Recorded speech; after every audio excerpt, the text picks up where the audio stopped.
The Cross and the Criminal. The sea mist clung to the harbor like a ghostly veil as the ship groaned against the dock. Harwich, with its cobbled streets and old-world charm, was alive with the bustling cries of fishermen and the rhythmic clatter of carts along the quay. Amid the cacophony, a figure emerged from the shadowed gangplank. Short in stature, but carrying an air of authority, Valentine, the chief of the Paris police, stood out like a dagger among spoons. His black beard framed a face that was both sharp and contemplative, eyes darting over the crowd with the precision of a hawk. Beneath his coat, a revolver nestled snugly against his side. It wasn't a weapon he brandished lightly. It was his assurance in a dangerous game of cat and mouse. The game's name was Lambert. Lambert, a master of guile, whose deeds were whispered in 11 countries, was a ghost who left chaos in his wake. Valentine's pursuit had dragged him across Europe, from the cobbled streets of Paris to the fog-laden docks of Bristol, and now to this quaint English port. But today, Valentine wasn't chasing shadows. He had a lead, a faint thread that, if pulled carefully, might unravel the mystery of Lambert's whereabouts. Inspector Valentine, a voice, clipped and proper, cut through the din. Valentine turned to see a young constable, his uniform pressed, but his eyes uncertain. "Oui, that is me," Valentine replied, his French accent carrying a musical lilt. "I've been sent by Chief Inspector Reynolds of the London Police," the constable said, his tone stiff. "We received your telegram. Lambert was spotted in Harwich 3 days ago. He was staying at a boarding house on Dover Street." Spotted? Valentine's brows furrowed as he leaned closer. "He does not make mistakes." "Are you sure it was him?" The constable swallowed nervously. The landlady recognized him from a police sketch. She said he left in a hurry, leaving behind some belongings. Valentine's lips curled into a thin smile. Lambert's carelessness was a rare gift. "Dover Street, you say?" "Yes, sir." "Shall I arrange a carriage?" Valentine shook his head, the corners of his coat flaring as he began walking briskly. "Non, merci. I prefer to see the streets myself. A carriage is too visible." The constable hesitated before falling into step behind him. "Begging your pardon, sir, but Lambert is known to be armed and dangerous. Perhaps it's best to approach cautiously." "Dangerous, yes," Valentine said without breaking stride. "But clever men make the worst mistakes when they think they are the smartest in the room." The constable blinked, unsure whether the remark was intended as a lesson or a rebuke. Either way, he quickened his pace to match Valentine's determined gait.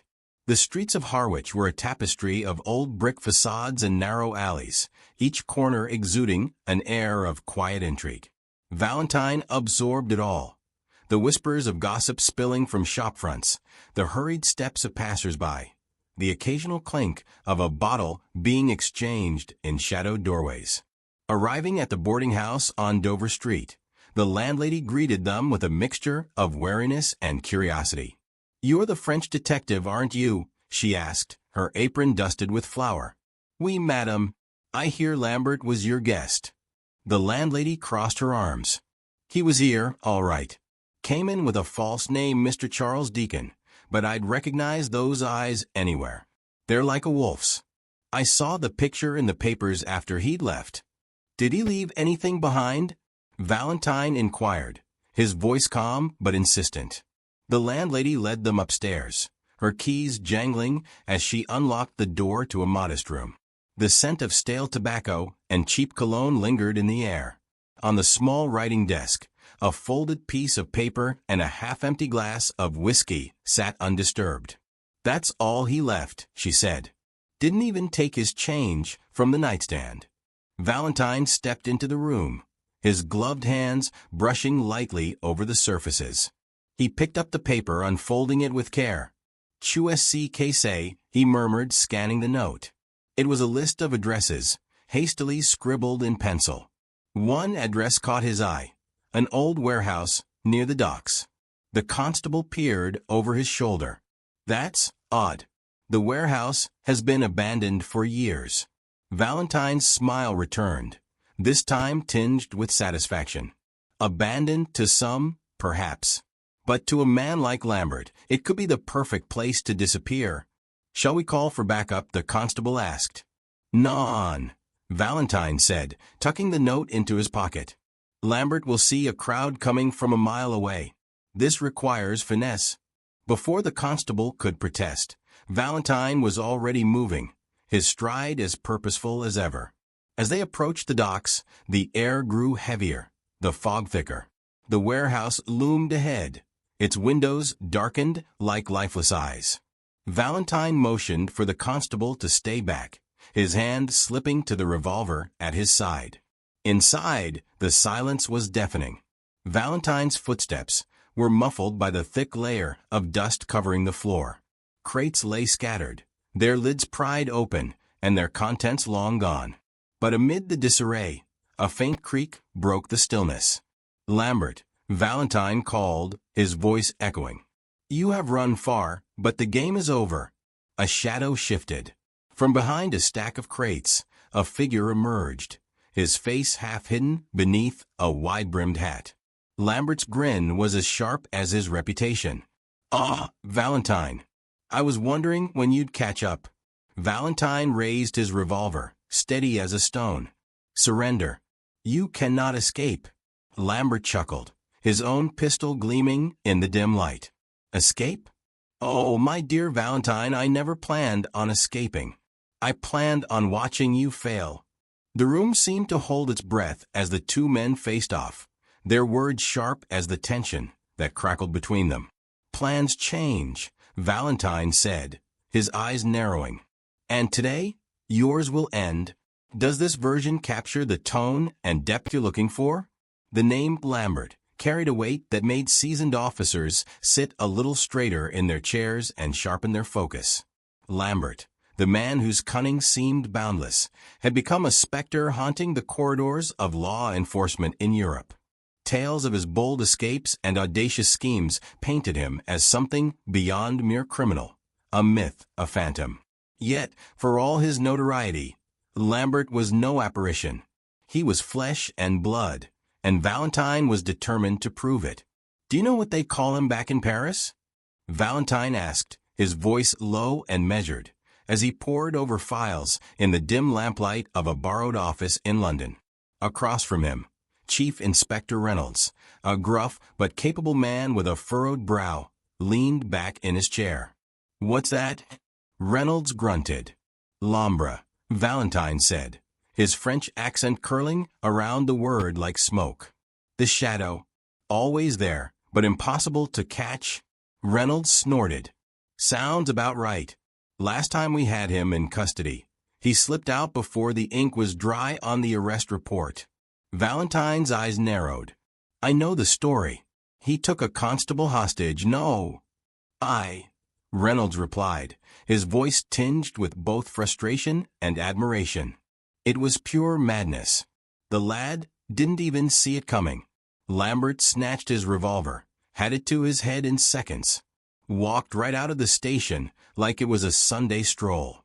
By the time we organized a pursuit, he'd vanished into thin air. Valentine leaned forward, his sharp gaze boring into Reynolds. "Men like Lambert do not vanish. He leaves a trail, small, almost invisible, but always there for those who know where to look." Reynolds sighed, rubbing the bridge of his nose. "You sound confident, Valentine, but we've had our best men on him for years. What makes you think you can succeed where others have failed?" Valentine allowed himself a small smile. "Because I do not chase the man, Chief Inspector. I chase the mind. Lambert is clever, but he is also proud. He will never run without leaving a sign of his brilliance. Pride is the shadow that betrays the shadow." Reynolds raised an eyebrow, clearly skeptical, but said nothing. Instead, he pulled a folder from his desk and slid it across to Valentine. "If you're right, then this might interest you. We've received intelligence that Lambert's been seen near St. Martin's Cathedral. Big gathering there in a week. Priests, delegates, important folk from all over. If Lambert's planning something, it'll be big." Valentine opened the folder, scanning the details with an intensity that left the room silent save for the rustling of paper. A faint smirk tugged at his lips. "He will be there," he said finally. This is exactly his style. High profile, high risk. He will want the world to see his genius. Reynolds frowned. "You almost sound like you admire him." "Admire? None." Valentine shook his head firmly. "But to defeat your enemy, you must understand him. Lambert thrives on chaos, on spectacle. He will want to embarrass the authorities, to make us look powerless." Reynolds stood, pacing the room. "We'll need a team in place. Snipers, plainclothes officers, barricades." Valentine held up a hand, silencing him. "Too much noise. Too much force. Lambert will smell it from miles away and slip through your fingers again." "Then what do you suggest?" Reynolds demanded, his frustration evident. "A trap," Valentine replied simply, his voice as calm as the sea before a storm. "But one he does not see coming." Reynolds scoffed. "Easier said than done. Lambert's evaded traps before." Valentine rose from his seat, his stature small but his presence commanding. "Not this one. I will study him, learn every step of his plan before he even takes it. By the time he makes his move, he will already be caught." Reynolds eyed him warily. "You're confident." "Confidence is a weapon, Chief Inspector. And in this game, I intend to win." The days that followed were a blur of activity. Valentine immersed himself in the details of the upcoming gathering, poring over blueprints of the cathedral, lists of attendees, and every scrap of intelligence the London police had on Lambert. He interviewed witnesses, studied past crimes, and walked the streets around the cathedral until he knew them better than the lines of his own palm. Late one evening, as Valentine sat alone in his temporary quarters, the constable from Harwich entered hesitantly, carrying a steaming cup of tea. "Thought you might need this, sir," the young man said. Valentine looked up, his expression softening slightly. "Merci. You are, how do you say, kind." The constable sat across from him, curiosity evident in his eyes. "Do you really think you can catch him, sir?" "Lambert, I mean." Valentine sipped the tea, savoring the warmth before answering. "He is a man, not a ghost. All men can be caught. It is simply a matter of time and patience." "But he's so clever," the constable said, almost in awe. "Every time someone gets close, he's already one step ahead." "Ah," Valentine said, leaning back in his chair. "That is because they think of him as invincible." "A mistake. No one is invincible. Not even Lambert." The constable hesitated, then asked, "What makes you so sure?" Valentine's gaze turned distant, his voice quiet but firm. "Because pride blinds even the cleverest of men. And Lambert's pride will be his undoing." As the constable left, Valentine returned to his work, his mind already piecing together the puzzle. He could almost see Lambert's next move, like the faint outline of a shadow just out of reach. But soon, Valentine thought, that shadow would step into the light. And when it did, Valentine would be waiting. The rhythmic clatter of wheels on rails underscored the quiet hum of conversation in the train car. Valentine sat in the corner of the compartment, his sharp eyes scanning every detail, every face, with the precision of a jeweler examining a rare gem. Though he appeared relaxed, a keen observer might have noticed how his hand rested lightly on the arm of his seat, his body poised as if ready to spring into action at the slightest provocation. The compartment was a medley of characters. A farmer sat closest to the window, his large, calloused hands fiddling with a battered hat. Beside him, two schoolchildren whispered to one another, their eyes darting occasionally toward the peculiar figure of Father Brown, who sat across from Valentine. The clergyman was an unassuming man, short, round-faced, with an air of perpetual cheerfulness. His lap was piled with parcels, the most conspicuous being a polished wooden box from which the faint glint of silver and blue occasionally escaped. Valentine's gaze lingered on the box for a moment longer than necessary. a silver cross adorned with a brilliant blue diamond, likely worth more than the train itself. It was the kind of treasure that would make Lambert's fingers itch. But as Valentine's eyes flicked toward the other passengers, his instincts told him Lambert was not among them. Father Brown noticed the detective's scrutiny and offered a warm smile. "A beautiful thing, isn't it?" he said, gesturing to the box. His voice was soft, his words laced with the kind of kindness that seemed almost disarming. Valentine inclined his head. "Indeed, Father, a treasure of both beauty and vulnerability." Father Brown chuckled. "I suppose you're right. It does seem to draw attention, though I hope only from admirers of craftsmanship, not from those with more nefarious intentions." Valentine allowed himself a faint smile. "And yet, such treasures often invite precisely the wrong sort of attention. Tell me, Father, do you always travel so casually with items of such value?" The clergyman adjusted his spectacles, his expression thoughtful. "Well, I trust in the goodness of people, Mr. Valentine," the detective supplied smoothly. "And while your trust is admirable, it is often misplaced. Men like Lambert." "Lambert?" Father Brown interrupted, his curiosity piqued. "The criminal? Is he near?" Valentine leaned back slightly, the flicker of a smile playing on his lips. "Not here. Lambert is a man of stature, 6.5 feet tall. To be exact, he would stand out like a wolf among sheep in this compartment. But rest assured, Father, he is always nearer than one might think." Father Brown's face darkened briefly, but only for a moment. "Well, Mr. Valentine, you must forgive me for saying so, but even wolves can wear sheep's clothing." The detective studied him, intrigued by the simplicity yet depth of the statement. "Touché, Father. But wolves cannot hide their shadows. I have spent years studying Lambert's shadow. He is not here." Their conversation was interrupted by the sudden jolt of the train. The farmer muttered something under his breath as he steadied himself, and the school children burst into giggles before returning to their whispered conversation. Valentine resumed his silent observation, his mind turning over the details of Lambert's modus operandi. The train car door opened, and a page entered, his arms full of newspapers. He moved through the aisle, offering them to passengers. When he reached Valentine, the detective shook his head, his focus already elsewhere. But the page lingered by Father Brown, who bought a paper with a smile and a coin. As the boy moved on, Father Brown opened the paper, his brows knitting together as he scanned the headlines. "Terrible, terrible," he murmured, shaking his head. "Something of interest?" Valentine inquired, his voice casual. "A robbery," Father Brown replied. "A priceless relic stolen from a church in France.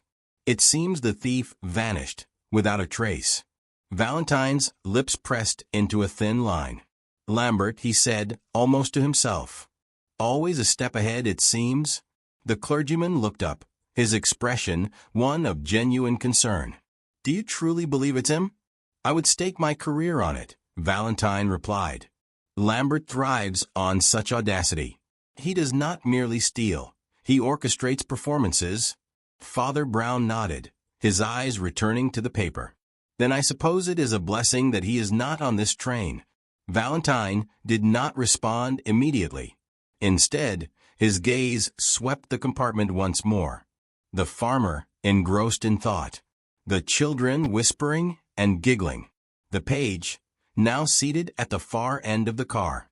And Father Brown, the picture of serenity despite the precious treasure he carried.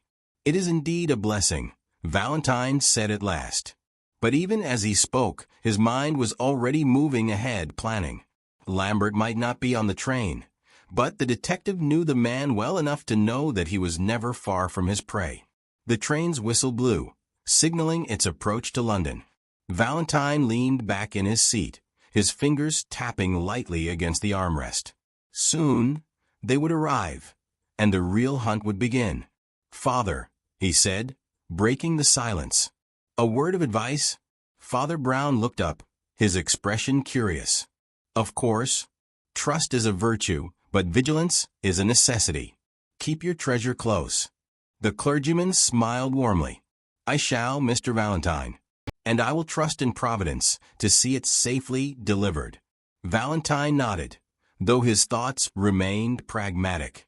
Providence might guide the righteous, but it would not stop Lambert. For that, there was only Valentine.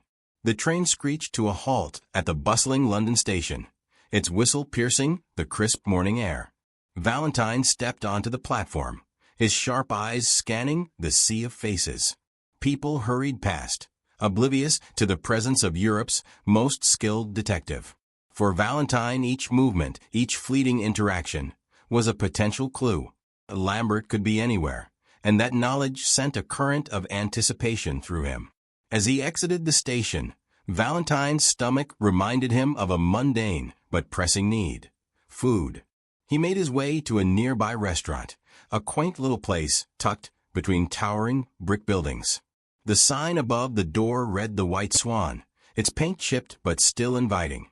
Inside, the air was warm and filled with the scent of freshly brewed coffee and sizzling bacon. The morning crowd was sparse, a mix of businessmen, tourists, and locals. Valentine chose a corner table with a clear view of the room. The waitress approached, her smile polite but weary. "What'll it be, sir?" "Coffee, black," Valentine said, his accent faintly French. "And whatever your special is this morning." She nodded, jotting it down before weaving her way back to the counter. Valentine's attention wasn't on the menu or even on his growling stomach. It was on the people. His gaze moved methodically from table to table, cataloging details. A man in a bowler hat, nervously checking his watch. A young couple sharing whispers and smiles. And then a figure in the far corner. The man was dressed plainly, almost too plainly. His suit nondescript, his posture unremarkable. His face was clean-shaven, his hands steady as they cradled a cup of tea. But there was something about him, something that pulled at the edges of Valentine's intuition. The waitress returned with Valentine's coffee and a plate of eggs and toast. "Anything else?" she asked. Valentine shook his head, his eyes still on the man in the corner. "No, thank you." As he sipped his coffee, Valentine's mind began piecing together the scene like a puzzle. The man was alone, yet he radiated a sense of careful control. Valentine knew that Lambert, master of disguise and deception, could become invisible in plain sight. Was this him? The sound of the waitress apologizing at a nearby table drew Valentine's attention. "I'm so sorry," she said, flustered. "I must have grabbed the wrong bowl. Let me fix that for you." At the table in question, an elderly woman frowned at her tea. "Salt instead of sugar," she muttered. "How does that even happen?" Valentine's interest sharpened. Mistakes like these were rare in establishments where routine ruled. His gaze flicked to the waitress, who hurried back to the counter, then to the man in the corner. He seemed indifferent, sipping his tea, but there was a flicker, so brief it could have been imagined, of amusement in his eyes. The detective's food arrived, but his appetite had diminished. He took a slow bite, his focus shifting to the second anomaly. Across the room, a man was arguing with the cashier about his bill. "I ordered the tea, not the full breakfast," the man protested, his voice rising. The cashier, a young man with a reddening face, was fumbling through receipts. "I'm sorry, sir, it's been a busy morning." No excuse for incompetence. The customer snapped, slamming coins onto the counter before storming out. Valentine observed it all with quiet intensity. Mistakes in the sugar bowl, errors in the bill. Were these mere coincidences, or were they deliberate distractions? And if they were distractions, what were they concealing? His mind turned to the man in the corner, who now stood and walked to the counter. Valentine's breath caught. The man reached into his pocket, pulled out a few coins, and paid his bill without a word. No protest, no attention drawn. It was an ordinary act, yet it stood out precisely because of its ordinariness in an otherwise chaotic scene. "Excuse me," Valentine called to the waitress as she passed his table. She stopped, her notepad in hand. "Yes, sir?" "The man who just paid and left, do you know him?" She frowned. Him? Oh no. He's been in a few times, I think, but I don't know his name. Why? Did he do something? Valentine smiled faintly. Not at all. Just curious. The man was gone, but the seed of doubt had been planted. Valentine left a generous tip, donned his hat, and stepped outside. He scanned the street, his eyes narrowing as he spotted the man turning a corner up ahead. Valentine began to follow, keeping a safe distance. The streets were alive with morning activity.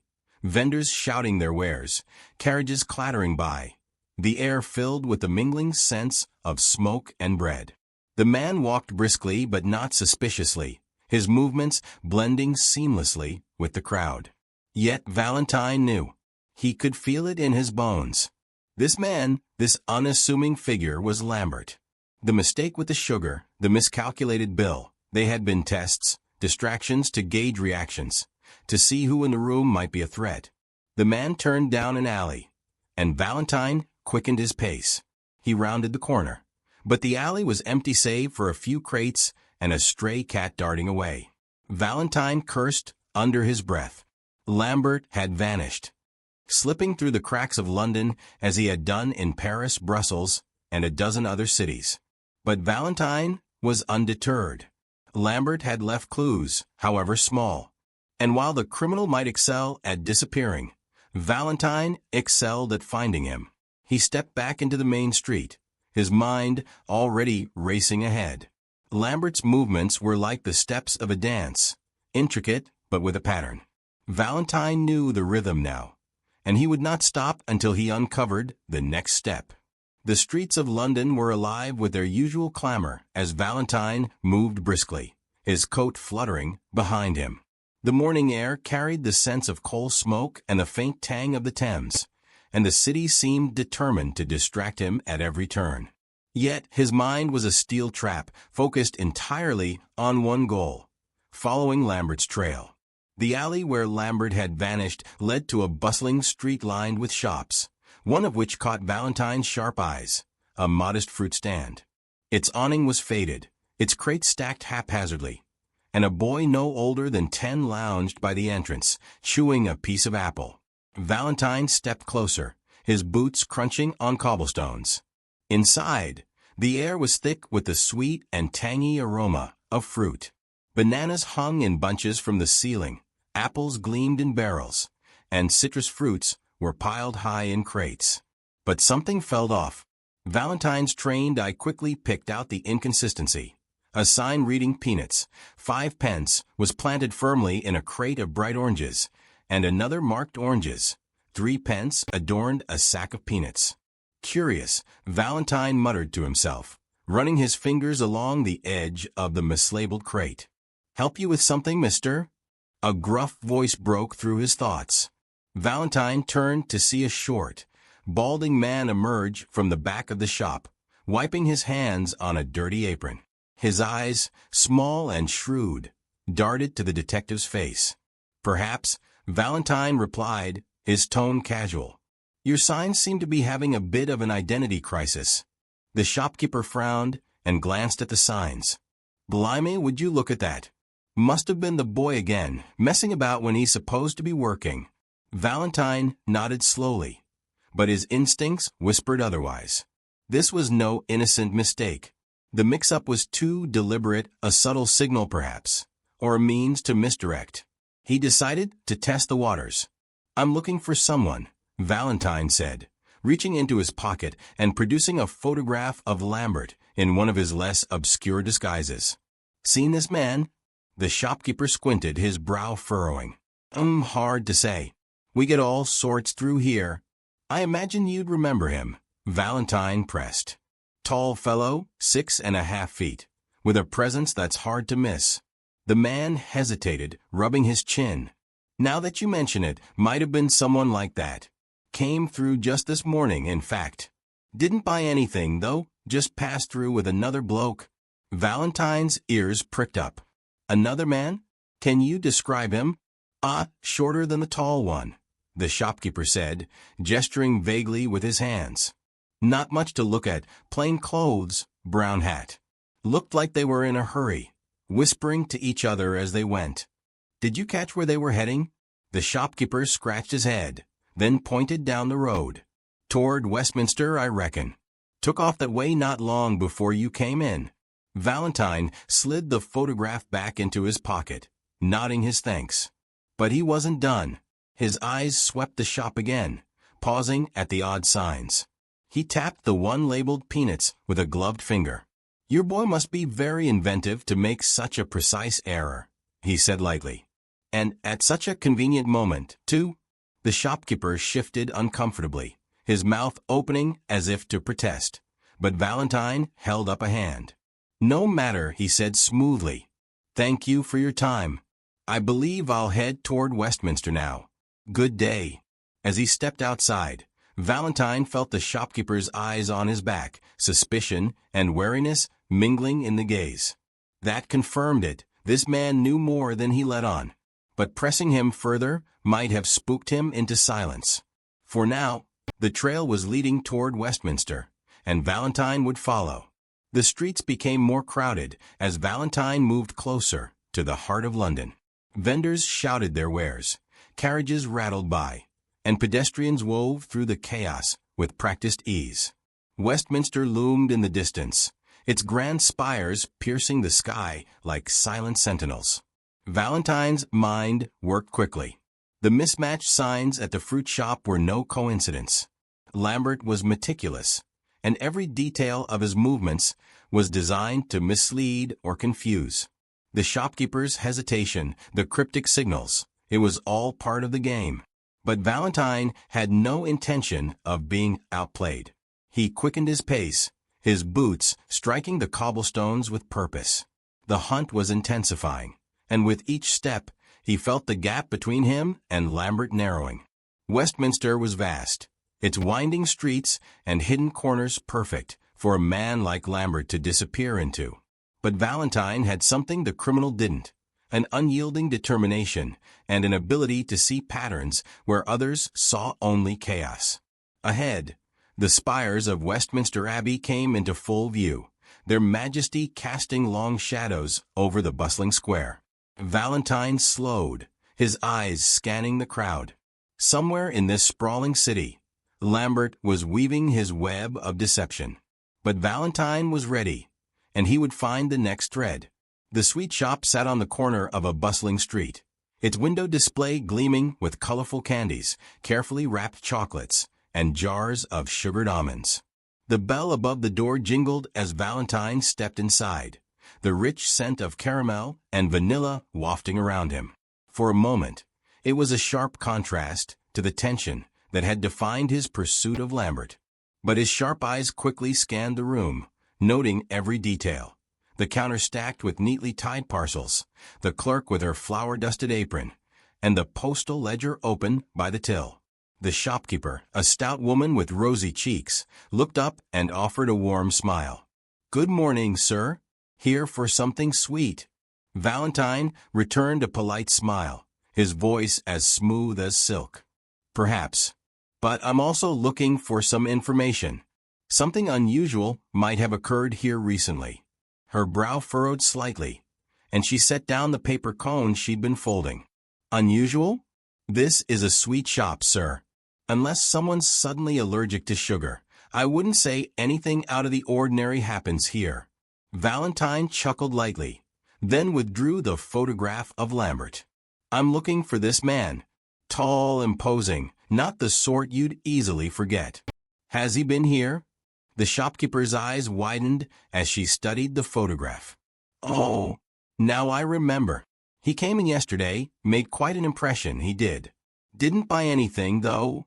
Valentine leaned in slightly, his attention focused. "What did he do, if not purchase sweets?" She tapped her chin thoughtfully. "He came in with a parcel, big one wrapped up tight. Asked to leave it with me. Said someone else would come by to collect it later." "And did someone collect it?" Valentine's voice remained calm, though his mind raced. The woman shook her head. "No. I waited until closing, but no one came. It seemed odd, so I sent it along to the address he'd written down. Thought it might be important." An address in Westminster, I presume? Valentine asked, his tone edged with certainty. The shopkeeper nodded, her hands fidgeting with her apron. That's right. It's all written in the ledger, by the till. May I see it? Valentine asked, gesturing toward the open book. The shopkeeper hesitated, her lips pursed in a moment of doubt, but something in Valentine's demeanor reassured her. I suppose it couldn't hurt. Here, let me. She flipped through the pages and pointed to an entry written in bold, uneven letters. The address leapt off the page at Valentine, an innocuous flat near Westminster, yet it rang with the potential for Lambert's machinations. This address, Valentine murmured, tapping the entry. Tell me, did this man say anything else when he left the parcel? Anything unusual? The shopkeeper frowned in concentration. He mentioned he'd been traveling. Something about a train ride. And he looked agitated, like he was in a rush. But there was one thing that struck me strange. Valentine's eyes sharpened. Go on. The way he handled the parcel.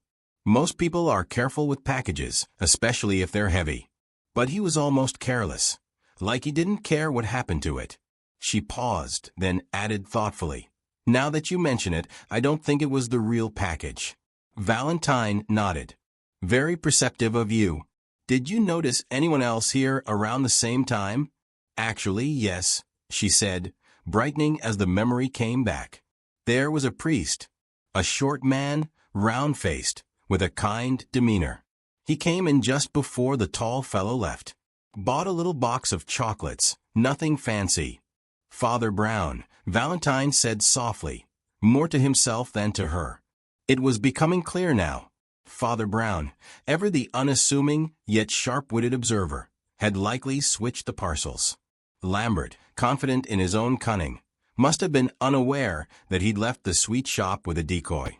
Valentine straightened, his mind already mapping his next steps. Thank you for your help. You've been most insightful. The shopkeeper beamed. I'm glad to be of service. Do you think it's something dangerous, that parcel? Not anymore, Valentine said with a faint smile, tipping his hat. Good day. As he stepped back onto the crowded street, the pieces of the puzzle began clicking into place. Father Brown's quiet intelligence had once again proved invaluable. The priest, seemingly out of place in this high-stakes chase, had not only seen through Lambert's scheme, but acted decisively to protect the cross. It was likely that the real cross, with its priceless blue diamond, was safely in Father Brown's possession, far from the hands of the cunning criminal. Valentine quickened his pace, his thoughts racing. The address in Westminster still required investigation. Lambert might have something else planned there, or he might be converging on it himself. But there was also Father Brown to consider. If the priest was indeed carrying the Real Cross, then Lambert would soon realize the ruse and set his sights on reclaiming it. The stakes had never been higher, and the clock was ticking. Somewhere in the web of London streets, Lambert was making his next move. But Valentine felt a renewed confidence as he continued his pursuit. With Father Brown's unexpected intervention, the tides might just be turning in their favor. The park stretched out like a green oasis amid the chaos of the city. The gentle rustle of leaves and distant chatter of children playing blended with the soft crunch of Valentine's footsteps as he moved carefully through the undergrowth. He'd tracked Lambert to this spot, a secluded corner beneath a canopy of ancient trees, where the world felt quieter, more dangerous.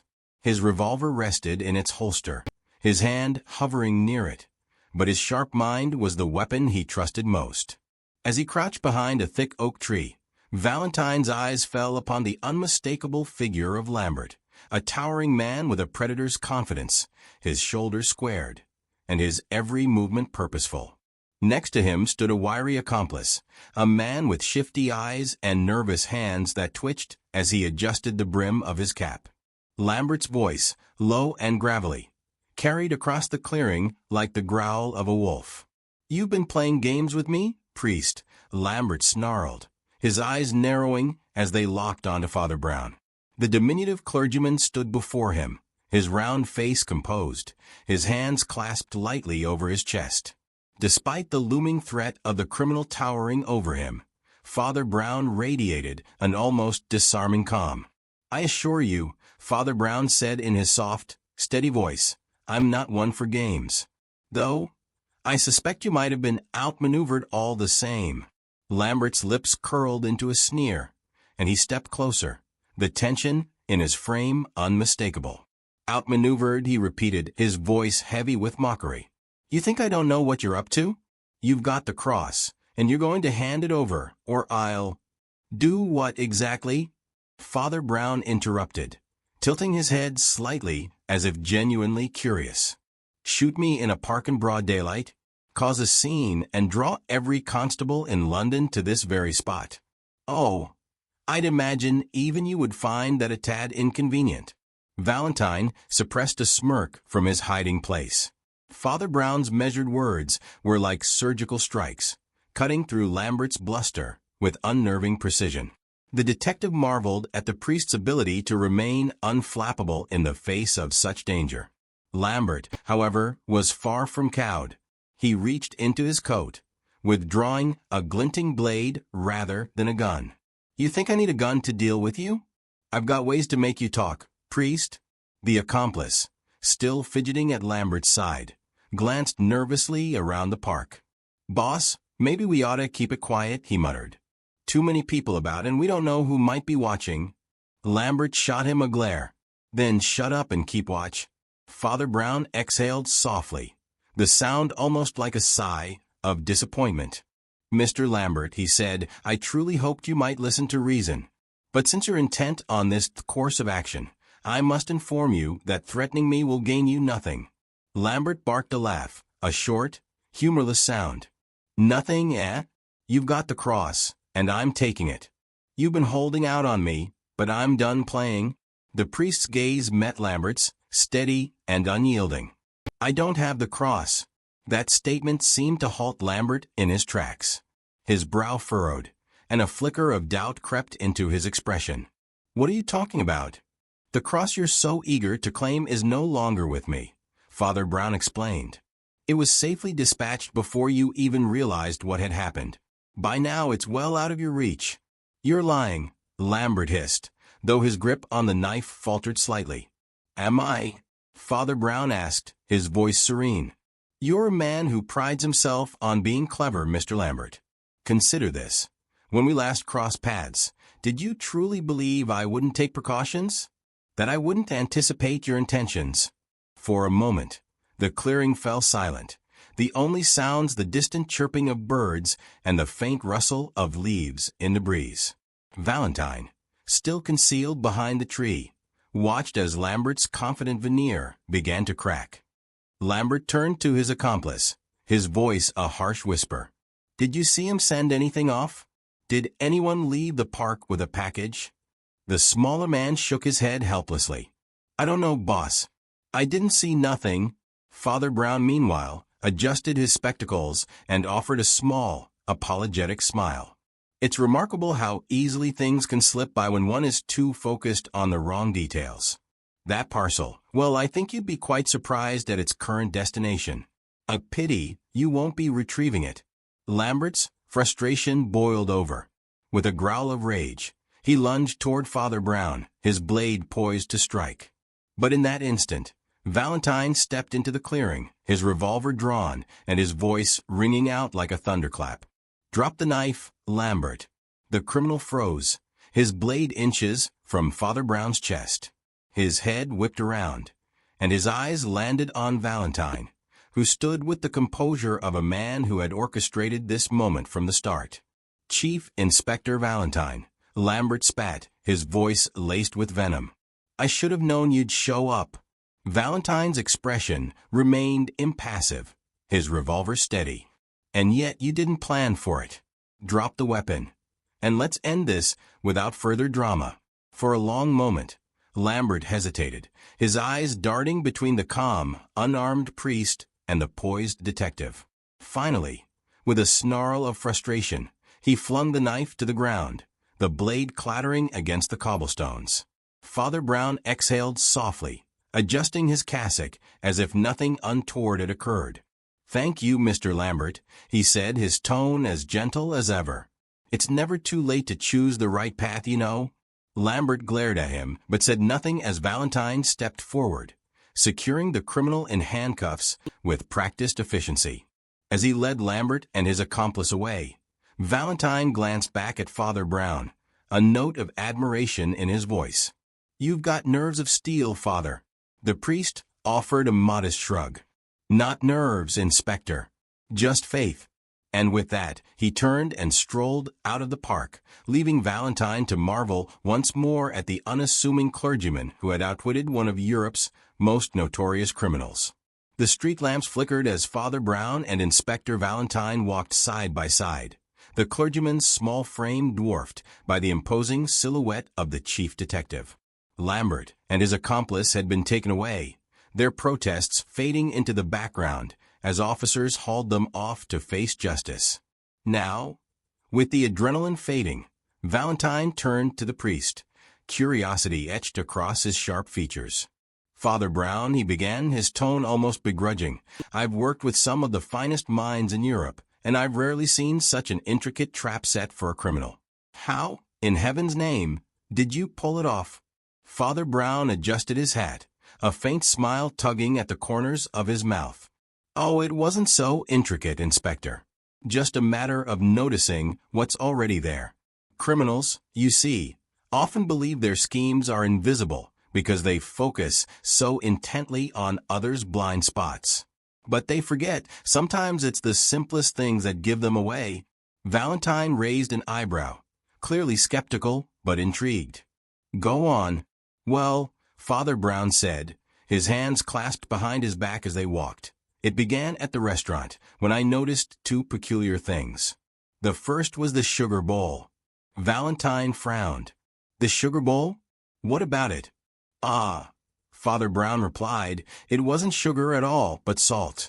I'm sure you noticed the unusual taste in your tea." Valentine winced at the memory. "I did. A mistake by the staff, I assumed." Father Brown chuckled softly. "That's what most people would think." But Lambert, he didn't flinch. Not a grimace, not a comment, despite taking a spoonful of what should have been sugar in his coffee. That struck me as odd. Most people would have reacted instinctively, but not him. He was far too careful, too deliberate. Valentine's brows furrowed. "You're saying he knew it wasn't sugar?"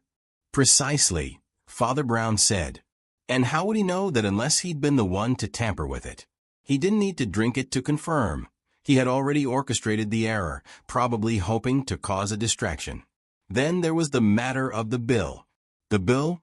Valentine echoed, his interest deepening. Father Brown nodded. "Another error, an overcharge for a meal none of us ordered. Again a distraction. Lambert likely expected you to confront the staff, giving him time to slip away unnoticed." Valentine muttered a curse under his breath. "Clever devil." "Oh, yes," Father Brown agreed. "Clever, but not infallible. These were minor details, but they painted a picture. Lambert thrives on misdirection, small, deliberate mistakes to throw people off balance. Once I realized that, I kept my eyes open for his next move." The detective gave a low whistle, clearly impressed. "That's when you switched the parcels, wasn't it?" Father Brown nodded, his expression modest. "Indeed. At the sweet shop, Lambert was watching me far too intently. He wanted the cross, of course, but he didn't want to risk confrontation just yet. I knew he'd follow me, so I made the switch before he could act." "How did you manage that without him noticing?" Valentine asked. Father Brown's smile widened just slightly. "Lambert is a man who trusts his strength and size. He underestimates what he considers weakness. A humble priest like me, why would I be a threat?" While his focus was on keeping track of me, he didn't pay attention to the shopkeeper's movements. The parcel containing the Real cross was sent away, while Lambert was left chasing an empty decoy. Valentine chuckled, shaking his head in disbelief. And here I thought I was the master tactician. The priest's expression turned serious, his gaze fixed on some distant point. "It's not about tactics, Inspector. It's about understanding people. Lambert is clever, yes, but his cleverness blinds him to his own vulnerabilities. He's so used to being the predator that he doesn't recognize when someone has turned the hunt against him. Valentine was silent for a moment, absorbing the priest's words. "You spotted the knife too, didn't you?" he asked finally. Father Brown's expression darkened. Yes, he was hiding it in his coat, ready for violence if needed. That's why I had to be careful with my words. A man like Lambert, cornered, desperate, can be dangerous. But he's also a man of ego.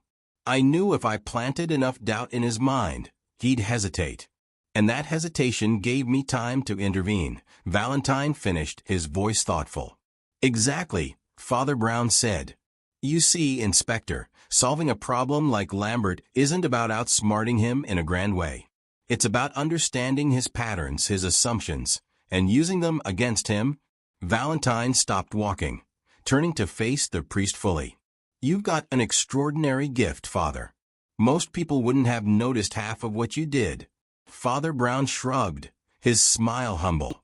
"It's not a gift, Inspector. It's just paying attention and caring enough to do so. People leave trails wherever they go. You just have to be willing to follow them." The detective offered a small, respectful nod. "Well, Father, I'll admit I've learned a thing or two tonight. If we ever cross paths again, I'd be honored to have you on my side." Father Brown chuckled, his tone light. "I suspect we will, Inspector. The world has a way of drawing us back to such intriguing cases."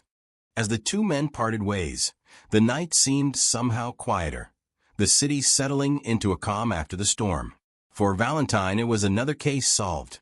For Father Brown, it was another soul brought to the light, however, reluctantly. And somewhere in the shadows, justice had found its way, not through force, but through faith and insight. The dim glow of the street lamps cast long shadows as Father Brown and Valentine sat in a quiet corner of the station. The bustle of the city seemed a world away as the priest adjusted his hat and began recounting his clever gambit. "You see, Inspector," Father Brown started, "I realized early on that Lambert was a man driven by two things: his arrogance and his impulsive need to dominate every situation. He couldn't resist the chase, but he also couldn't imagine anyone outsmarting him." Valentine leaned forward, his elbows resting on his knees. "And that's why you set the decoy parcel?" Father Brown nodded, his expression thoughtful. "Exactly. I needed to give him something to latch onto, something convincing enough that he'd believe he had won. The Real Cross was too precious to risk, so I had the shopkeeper help me prepare a parcel filled with simple paper and pebbles. Enough weight to feel authentic, but absolutely worthless." The detective smirked, shaking his head in admiration. "And you did all this under his nose? With him watching you?" "Oh, he was watching," Brown said with a faint chuckle. "But like most predators, he was only focused on the prize. He saw me holding a parcel, handing it off, and assumed it was what he wanted. His confidence blinded him to the truth." Valentine leaned back, crossing his arms. "What I'd give to see the look on his face when he opened it." Father Brown's smile deepened, a rare twinkle in his eye.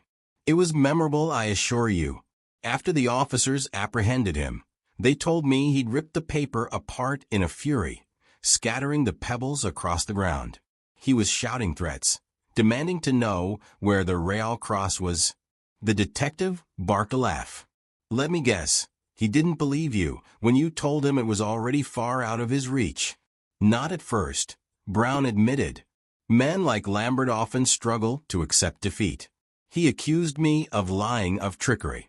But when the officers began piecing together the details, the switch parcels, the timing of the sweet shop delivery, he realized the truth." Valentine's expression grew more serious. "And the Real Cross? It's safe now?" Father Brown nodded, his demeanor serene. "Yes, it was delivered to its proper destination as intended. Lambert never had a chance to interfere. By the time he caught up to me in the park, the cross was already well on its way, protected by people he could never reach." There was a pause as Valentine considered the priest's words. Finally, he said, "You've got a talent for strategy, Father. Most people would have tried to guard the cross directly, but you played to Lambert's weaknesses instead." Brown tilted his head slightly, his expression reflective. "It wasn't strategy, Inspector, at least not in the way you mean. It was simply understanding. Lambert's downfall wasn't my cleverness. It was his own overconfidence. He believed himself invincible, that no one could outthink him. All I did was give him the opportunity to deceive himself." "That's quite the insight," Valentine remarked, his tone a mixture of respect and wonder. "Still, you took a great risk. If he'd seen through the decoy—" The priest's gaze turned gentle but firm. "Sometimes, we have to take risks to protect what matters. The cross wasn't just a piece of treasure. It was a symbol of faith, of hope for so many. If I could shield it even at some personal danger, then it was a risk worth taking." Valentine studied the priest for a moment, as if seeing him in a new light. "You're a remarkable man, Father. I've spent years chasing criminals, relying on my instincts and intellect. But you do it with humility and faith. It's different." Father Brown smiled, a touch of warmth softening his round face. "It's not so different, Inspector. We both seek justice in our own ways. And perhaps we both trust in some way that the truth has a way of revealing itself." The two men sat in companionable silence for a moment, the weight of the night's events settling over them. Finally, Valentine stood, offering his hand. "Well, Father, I hope I won't need your help on another case anytime soon. But if I do, I'll be glad to have you by my side." Father Brown shook the detective's hand firmly. "I'm sure our paths will cross again, Inspector. Until then, may you always find the truth, wherever it may lead." As Valentine turned and walked into the night, Father Brown watched him go, his own thoughts quiet and steady. The decoy parcel had been a simple thing, a small act of misdirection in the face of a larger threat. But its success lay not in its cleverness, but in the understanding that even the most cunning plans could unravel with a little faith and a clear eye for the truth. The park was eerily quiet in the moments after Father Brown's words hung in the air, the tension between him and Lambert palpable. Lambert's hand was still gripping the hilt of his knife, his eyes narrowed in fury. The gleam in his gaze flickered as he took a step toward the priest, his voice a low growl. "Don't think you've won, Father," Lambert hissed. "You've only delayed the inevitable. That cross," he paused, his chest heaving with rage. "You think I'll just walk away empty-handed?" Father Brown remained calm, his voice steady. "It's over, Lambert. The cross is long gone. You've been outwitted." Lambert's lips curled into a sneer, his grip tightening on the knife. "Outwitted? By you? A priest?" A sudden rustling from behind the trees broke through the tension, and Lambert froze, his hand slowly inching toward his weapon. Valentine's voice, sharp and commanding, rang out from the shadows. Lambert dropped the knife. A chorus of footsteps followed as a team of police officers emerged from the darkness, their figures slowly coming into view, forming a semicircle around the criminal. Lambert's eyes darted frantically, his mind calculating his chances of escape. But there was no way out. The officers had him trapped. "You," Lambert spat, turning toward Valentine. "You think you won? You'll never understand. You're nothing but pawns in a game." Valentine stepped forward, his revolver still holstered, but his eyes locked on Lambert with unwavering focus. "The game's over, Lambert. You've been playing it for far too long. Now, you'll face the consequences." The officers, led by Valentine, closed in on Lambert, who finally dropped the knife with a snarl, his shoulders slumping in defeat. The realization that he had been outplayed, outwitted by a priest and a determined detective, was a bitter pill to swallow. There was no escape now. "You're under arrest for the attempted theft of the cross and a string of other crimes," Valentine said, his voice firm. "Anything you say can and will be used against you in a court of law." Lambert didn't respond immediately, his chest rising and falling as if he were still processing his defeat. It was only when the officers moved to cuff him that he broke the silence. "This isn't over," he muttered through gritted teeth. "You can't stop me forever." Father Brown, who had been watching the whole scene unfold with an air of quiet satisfaction, turned toward Valentine, a faint smile playing at the corners of his lips. "I believe you've got him, Inspector." Valentine nodded, his gaze never leaving Lambert as the criminal was carefully escorted to the waiting police car. "Thanks to you, Father. If you hadn't been so astute, he might have gotten away with it." The priest's smile deepened, his eyes warm yet knowing. "I simply observed the small details, Inspector. Sometimes, that's all it takes to see the bigger picture." Valentine's respect for the priest grew in that moment. It wasn't just Father Brown's quick thinking that had foiled Lambert's plans. It was his quiet patience, his ability to observe and understand the true nature of the criminal. It was a skill Valentine himself had often relied on, but now he saw how it could be applied in such a subtle, yet powerful way. As Lambert was driven away, his furious glare following them from the back of the police car, Valentine turned back to Father Brown. "Well, Father, I suppose this is where we part ways. You've done your part and I've done mine. The cross is safe, and the case is closed." Father Brown nodded thoughtfully. "Indeed. But remember, Inspector, the most important thing isn't the cross or the criminal, it's the truth. As long as we follow that, we'll always find our way." Valentine stood there for a moment, contemplating the priest's words. There was a weight to them, something he hadn't quite considered in his relentless pursuit of justice. He offered Father Brown a respectful nod. "You're right," Valentine said, his voice softer now. "It's the truth that matters most." With that, Valentine turned, heading back toward the station. Father Brown stood still, watching him go, a sense of peace settling over him. The case had been solved, the criminal caught, but more than that, a lesson had been learned, not just by Valentine, but by all who had witnessed the story unfold. The cross was safe, and Lambert's reign of terror was finally at an end. It was a victory of wit over strength, of patience over impulsiveness. And as the night drew to a close, the quiet of the park seemed to echo the certainty that for once, justice had been served, not through force or intimidation, but through understanding and cleverness. The case was closed, and Father Brown had once again proven that even the greatest criminals couldn't outsmart the quiet wisdom of a humble priest.